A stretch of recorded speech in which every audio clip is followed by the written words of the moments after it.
Nos últimos tempos, cresceu no país o protagonismo e a importância da jurisdição constitucional. O que vem a ser esse conceito, seu alcance, como fica a relação entre os poderes e a relação com os direitos humanos?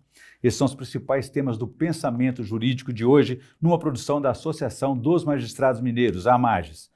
Para falar sobre o assunto, nós vamos conversar com o juiz Renzo Giacomo Ronchi, titulado juizado especial da comarca de Teófilo Otoni, no Vale do Mucuri, no nordeste de Minas Gerais. Doutor Renzo, obrigado por nos atender, é um prazer falar com o senhor aqui novamente. Prazer, Orion, prazer também a todos os nossos telespectadores. Muito bem, e a você que nos acompanha, por favor, inscrever-se no canal da AMAGES no YouTube e enviar suas sugestões, comentários, manifestações que serão muito bem-vindos. Doutor Renzo também é doutorando em Direito e mestre em Direito Processual Constitucional e autor do ensaio O Dilema da Jurisdição Constitucional sob a perspectiva do diálogo institucional. Doutor Renzo, qual que é a importância dessa discussão aí sobre a jurisdição constitucional, que a gente sabe que guarda muita polêmica, muita divergência em torno dela? Sim, Orion. O tema da jurisdição constitucional é um tema que ele suscita muita polêmica e muita divergência, não só na doutrina, na literatura jurídico-constitucional, mas no seio da população. Mas é importante falarmos um pouco sobre esse assunto para que as pessoas entendam como que se dá a relação entre o Supremo Tribunal Federal, o Congresso Nacional e a Presidência da República. Então, a jurisdição constitucional define esses papéis na República. A jurisdição constitucional, Orion, nada mais é do que o exercício feito por juízes, tribunais e, substancialmente, pelo Supremo Tribunal Federal, quando ele interpreta a Constituição em face de atos normativos que foram produzidos por outros poderes. Então, a grosso modo, quando o Congresso Nacional edita uma lei e essa lei ela é questionada perante o Supremo Tribunal Federal sob a alegação de que ela seria inconstitucional, o exercício de hermenêutica, de interpretação que vai ser feito pelo tribunal, ele é tido como exercício de jurisdição constitucional. E volta e meia discute-se aí qual deve ser o papel da Suprema Corte, acentuadamente aí, recentemente na pandemia, foi muito discutido isso, né? Exatamente. É muito importante que as pessoas tenham em mente que uma Suprema Corte, como é o caso do nosso Supremo Tribunal Federal, embora tenha um importante papel de defender os direitos fundamentais, não é o único órgão da nossa República Federativa responsável pela interpretação da Constituição. Essa guarda dos direitos também compete ao nosso Poder Legislativo e também compete ao Poder Executivo. No caso da pandemia, Orion, é importante dizer que houve, sim, uma grande tensão entre a Presidência da República e o Supremo Tribunal Federal, na medida em que o presidente da República editou diversos atos durante a pandemia que foram submetidos ao controle do STF. E o STF, aqui, numa opinião pessoal minha, fez um importante trabalho de gestão dessa crise, sobretudo quando, naquele julgamento inicial da pandemia, ditou que a gestão primordialmente da pandemia deveria ser feita por governadores e prefeitos dos municípios. E a razão pela qual discutimos mais esse protagonismo, essa importância da jurisdição constitucional, por que cresceu tanto isso no país? Seria em função de omissão de um ou outro poder, da lacuna deixada pela legislação? Orion, isso é um movimento mundial. Do ponto de vista histórico no mundo como um todo, o crescimento da jurisdição constitucional se deve após o fim da Segunda Guerra Mundial, quando se percebeu a criação de tribunais constitucionais afastados do jogo político para defender a Constituição de possíveis arbitrariedades que poderiam ser praticadas futuramente por governantes. No caso do Brasil, esse protagonismo da jurisdição constitucional, sobretudo do STF, se deve à nossa Constituição Federal de 1988, que é uma Constituição que traz um longo catálogo de direitos sociais e expande o controle de constitucionalidade, criando diversas ações e permitindo com que juízes, tribunais e o próprio Supremo pudessem fazer o exercício desse controle. No ensaio do senhor, o senhor aponta, então, o dilema, o problema, e também a solução, o diálogo institucional, seria isso?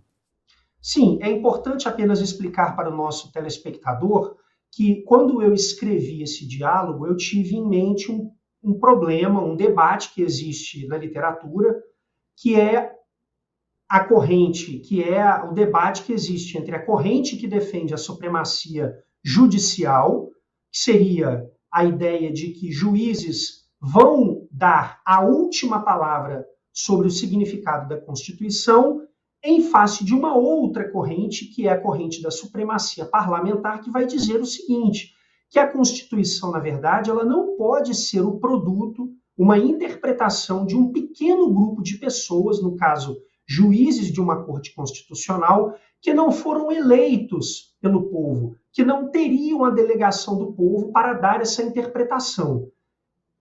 No confronto dessas correntes, da supremacia judicial contra a supremacia parlamentar, eu apontei a tese do diálogo institucional, que é o seguinte, Orion, em democracia, ao contrário dessas duas correntes que disputam quem teria a última palavra, em democracia, a teoria do diálogo institucional vai defender que toda interpretação sobre a Constituição é provisória. Por quê?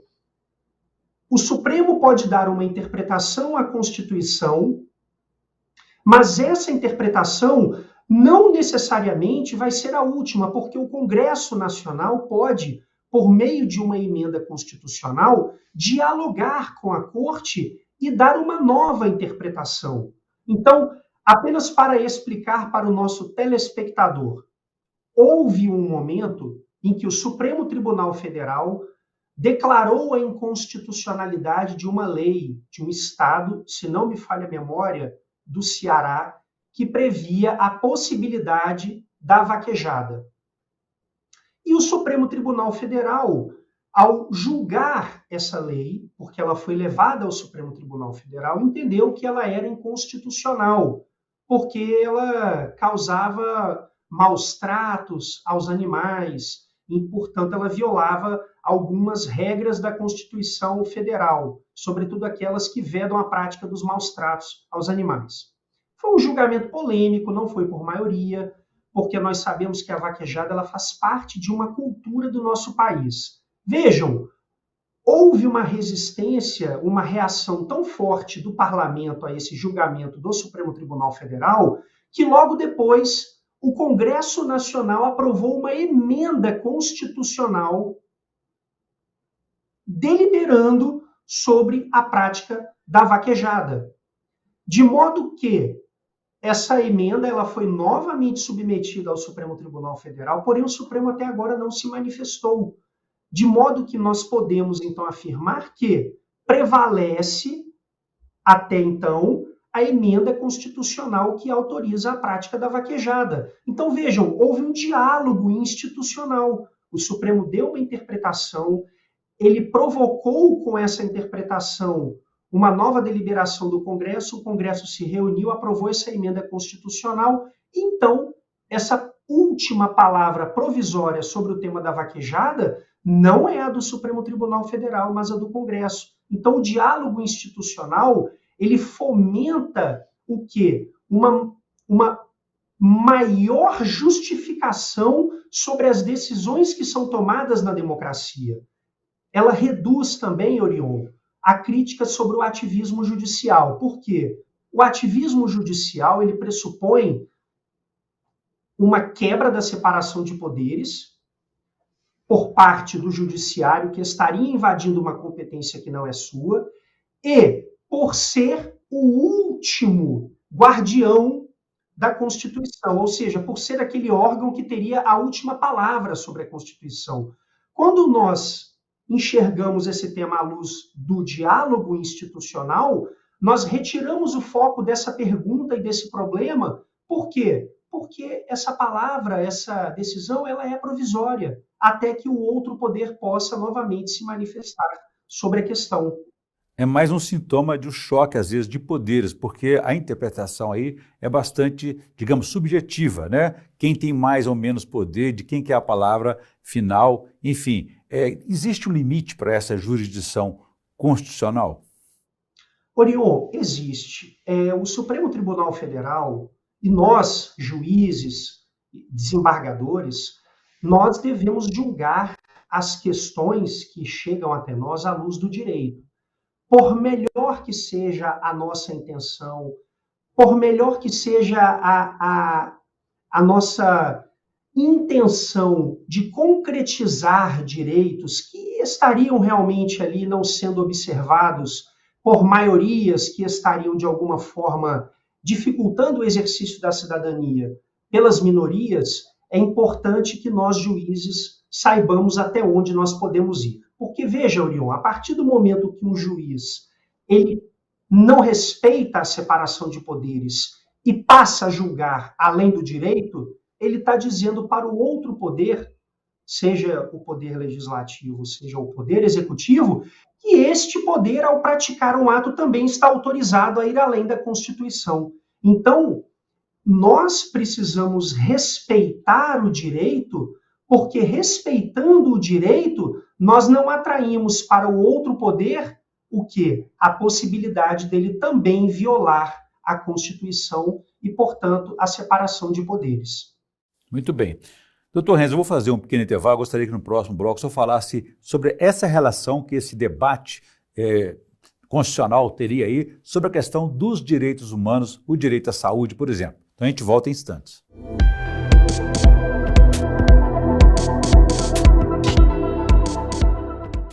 Estamos de volta com o Pensamento Jurídico. Participe de nosso programa pelo e-mail pensamento@amages.com.br ou pelo canal da Amages no YouTube e envie as suas sugestões, comentários e manifestações que serão muito bem-vindos. Hoje estamos discutindo sobre o protagonismo e a jurisdição constitucional no país que cresceu nos últimos anos. O nosso entrevistado é o juiz Renzo Giacomo Ronchi, titular do Juizado Especial da Comarca de Teófilo Otoni, no Vale do Mucuri, nordeste de Minas Gerais. Doutor Renzo, deixei para uma questão no bloco anterior a respeito aí da questão dos direitos humanos. Especificamente, eu citei a questão da saúde. Fala-se em judicialização da saúde. É um caso aí de desprotagonismo?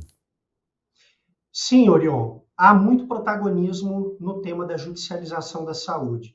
Porque o direito à saúde ele foi garantido na Constituição da República mediante políticas públicas, sociais e econômicas. E nós sabemos que não existe orçamento para cobrir todas as necessidades individuais de cada pessoa.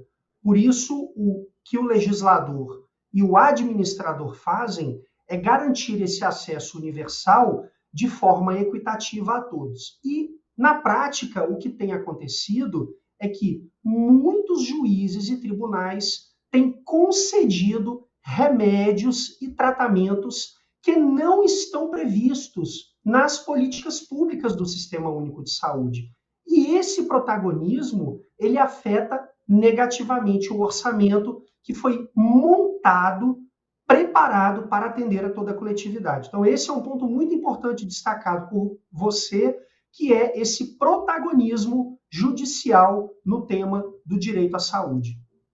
Ou seja, não só na questão da saúde, mas toda vez que os direitos humanos, os direitos consagrados na Constituição, não sei se chegamos a dizer que seriam cláusulas pétreas, mas quando o direito estiver sendo questionado ou não cumprido, aí nessa hora a judicialização, essa jurisdição constitucional favorece o cidadão. Sim, Orion, a jurisdição constitucional ela é um mecanismo, ela é um local de proteção das minorias.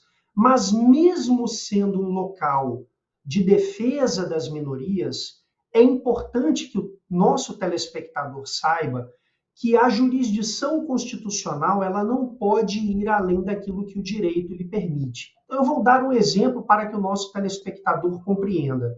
Há poucos anos atrás, o Supremo Tribunal Federal em julgamento de uma ação direta de inconstitucionalidade por omissão, declarou que agora haverá a prática do crime de homofobia, porque se trata de um tema que vem sendo discutido há muito tempo no parlamento, até hoje não se editou uma lei, e considerando dados estatísticos que prevêem essa violência no país, o Supremo entendeu por tipificar essa prática como crime de homofobia, aplicando por analogia a lei do crime de racismo. Vejam, ainda que essa decisão seja uma decisão importante, seja uma decisão que esteja protegendo um grupo vulnerável de uma violência, o Supremo perdeu a oportunidade de exercer um diálogo com o Congresso Nacional, porque o Supremo Tribunal Federal poderia ter instado o Congresso a efetivamente enfrentar esse tema antes de ele ter deliberado. Só que o Supremo, ele não fez isso e acabou julgando a questão diretamente e criando, vejam, por decisão judicial, um tipo penal, sendo que todos nós, aplicadores do direito e profissionais jurídicos, sabemos que um crime ele só pode ser criado por uma lei. Então, esse é um caso, Orion, importante para que o nosso telespectador entenda que, mesmo uma decisão, quando ela traz um benefício muito grande para a população, pela resistência, e essa decisão causou uma grande resistência parlamentar, sob a acusação de ter sido ativista, ela pode ser perigosa para a democracia, porque se o judiciário, em um determinado momento, avança para além da lei, ou seja, além dos limites que o direito lhe concede para decidir, ele também está dando aval para que um outro poder venha futuramente a praticar um ato em desrespeito ao direito. Por isso a importância de nós entendermos que mesmo se tratando de um direito importante, de uma comunidade vulnerável, de uma comunidade que estaria ali sufocada pelo parlamento, nós temos que levar algumas questões para o campo da política, porque é lá que os representantes foram eleitos pela população e precisam enfrentar, porque eles têm condições de prestar contas à sociedade, ao contrário dos juízes que não foram eleitos, cuja delegação é constitucional e julgam de forma técnica os casos que lhe chegam no judiciário. Doutor Renz, é por isso que dizem que o direito é vinculado à moral, o juiz não poderia, a juíza não poderia tratar de questões que não sejam jurídicas. Exatamente, Orion. O direito ele não pode ser capturado pela moral. Por quê? A despeito de as pessoas entenderem que o juiz deve julgar com base no ideal de justiça, o que é a justiça para você, o que é a justiça para mim e o que é a justiça para o nosso telespectador? Esse conceito varia de pessoa para pessoa, de sociedade para sociedade, de cultura para cultura e de uma história para outra história. Então, por isso que o magistrado ele tem que julgar com base no direito, porque o direito ele nos salva dessa moralidade subjetiva, que ora, Orion, pode ser boa, mas ela ora pode ser ruim. E veja, Orion, que agora, mais recentemente, estão revendo estudos, porque durante muitos anos se acusou que o positivismo jurídico, enquanto ciência, teria sido o responsável pelo nazismo, por todos os horrores que o nazismo praticou contra judeus e contra grupos vulneráveis. E hoje já tem novos estudos comprovando que o problema do nazismo não foi o positivismo jurídico, foi uma ideia de direito natural corrompida, de pessoas que abandonavam o direito e aplicavam ele de acordo com suas convicções pessoais. Por isso que nós precisamos, de regra, respeitar o direito, porque ele é produto de uma instância parlamentar, democrática e deliberativa. É claro, Orion, e aqui para concluir o meu raciocínio, que isso não impede o magistrado de interpretar o direito para encontrar o melhor resultado. mas essa interpretação do direito não significa abandoná-lo para aplicar uma concepção subjetiva de moral daquilo que eu entendo que é correto para o caso. E isso sim é muito perigoso para a democracia. Ainda no campo do estudo, doutor Renzo, a teoria de separação dos poderes tem mais de 200 anos, ela deveria ser atualizada ou o senhor acha que ainda existem ações, medidas, iniciativas que são categorizadas, executivas, legislativas e judiciárias? Ela foi atualizada. Ela não é mais a mesma teoria que quando Montesquieu a elaborou. Ela é uma teoria hoje mais complexa, uma teoria que sofreu mudanças, mas a essência dela, Orion, é a mesma. A essência da separação de poderes é a mesma e nós não encontramos ainda dentro da democracia uma outra forma de lidar com esse relacionamento entre os poderes de uma outra forma. Nós podemos até entender que hoje a teoria da separação dos poderes ela vai nos exigir uma compreensão mais sofisticada, porque o relacionamento entre poderes é mais complexo. Mas daí entender que ela não existe mais e que a democracia se rege por outro conceito, por outra teoria, isso é um engano, porque a teoria da separação dos poderes ela está prevista expressamente na nossa Constituição da República, no seu artigo 2º da nossa Constituição. É ela, até hoje, que rege o relacionamento entre o judiciário, o poder executivo e o poder legislativo. E diante de um impasse entre os poderes, onde está a solução? Porque muitas vezes a supremacia parlamentar, por razões políticas ou ainda não identificadas, elas deixam lacunas, brechas em situações que dividem a própria sociedade, como, por exemplo, aborto, casamento de pessoas do mesmo sexo, enfim, vários temas que têm desafiado esse debate. Exatamente. Esses temas, Orion, que você trouxe agora, são temas extremamente caros à democracia, eles estão naquilo que se conceitua como os desacordos morais razoáveis, que são o seguinte, Orion, são temas que da mesma forma existem grupos que defendem o aborto. Nos Estados Unidos nós chamamos esse grupo de pro-choice, são os grupos que defendem o direito de a mulher exercer o aborto. Mas também existe aquele grupo que defende o direito à vida, que nos Estados Unidos é o grupo denominado de pro-life. Vejam, são desacordos morais razoáveis, onde a sociedade diverge de forma honesta, sincera, e não adianta, eventualmente, ao grupo que defende que as mulheres devem exercer o aborto porque elas são donas do próprio corpo, porque elas têm autonomia, porque a outra corrente possui também questionamentos e teses e premissas muito importantes que precisam ser levadas em consideração. Se nós admitirmos que essas questões sejam decididas pelo Supremo Tribunal Federal, nós corremos um risco muito grande de haver uma resistência populacional a essas decisões, porque os ministros são apenas 11. E um julgamento dessa natureza pode terminar, por exemplo, Orion, em 6-5. Imagina um tema dessa gravidade que diz respeito a toda a população do país ser decidida por 11 ministros por uma maioria apertada de 6-5. Então, um placar magro, né? Um placar, exatamente, um placar extremamente estreito. Então, qual é a ideia? É que se essas questões chegarem ao Supremo Tribunal Federal, a nossa Suprema Corte ela não tem esse hábito, mas outros países já praticam isso. Na Itália, por exemplo, a Itália, agora em 2018, com o tema do suicídio assistido, quando a lei chegou até a Corte Constitucional Italiana, o que a Corte fez? Ela suspendeu o julgamento e deu prazo de 1 ano para o parlamento deliberar.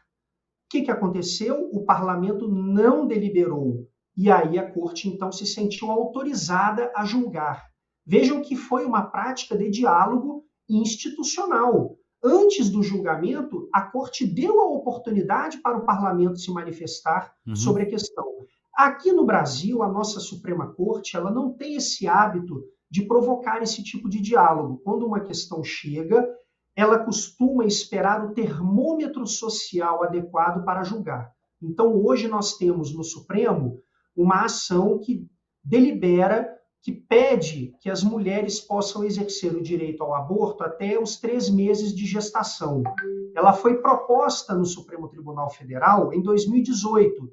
Já tem 4 anos que essa ação não foi pautada para julgamento. Então, na nossa corte, é como se o presidente ele esperasse o termômetro social adequado para entender quando que a corte estaria mais habilitada para julgar. Mas eu penso que a prática do diálogo, como a suspensão do julgamento, levando a questão até o parlamento para que o parlamento se pronuncie, ou decidindo, Orion, apenas o caso concreto sem efeito vinculante, para estimular a discussão mais aprofundada no parlamento, são técnicas que a nossa Suprema Corte pode começar a desenvolver, e isso pode fazer com que as suas decisões tenham mais legitimidade popular, com que a população compreenda e aceite mais o teor do resultado. Perfeito. Doutor Renzo, como a gente faz com todos os nossos entrevistados aqui, a gente pede a indicação de leitura para a nossa audiência. O que o senhor pode indicar, por favor?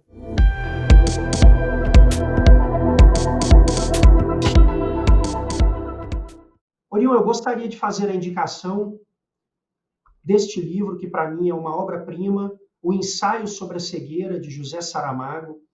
Saramago escreveu este livro, Orion, quando ele tinha mais de 70 anos de idade, portanto é uma obra de maturidade, em que ele cria um cenário metafórico de caos, em que todas as pessoas ficam cegas. E a partir daí, ele quer trabalhar algo muito intrínseco ao ser humano, que é isso que o próprio Saramago fala, que nós não conseguimos definir que há dentro de nós, que é aquilo que ele chama de humanidade, onde ele vai trabalhar a ideia de pessoas que, embora estejam cegas fisicamente, no fundo, elas possuem uma cegueira moral, elas possuem falta de humanidade. Eu não quero adiantar mais aqui para o nosso leitor, mas é uma obra de uma enorme profundidade. Saramago ele tem um catálogo de livros que são muito expressivos, mas eu indico esse livro, O Ensaio sobre a Cegueira, porque ele é muito atual e ele fala muito sobre o momento que nós estamos vivendo, onde nós precisamos de mais solidariedade social e de fraternidade e de menos divergência para que as pessoas possam se entender minimamente e viver em sociedade. Muito bem, boa indicação, com certeza. Eu conversei aqui com o juiz Renzo Giacomo Ronchi, do Juizado Especial da Comarca de Teófilo Otoni, no Vale do Mucuri, no Nordeste de Minas Gerais. Discutimos aí sobre o protagonismo, o crescimento do protagonismo e a importância da jurisdição constitucional no país. Doutor Renzo, muito obrigado pela entrevista, foi um prazer falar com o senhor aqui novamente. Eu que agradeço, Orion, muito obrigado.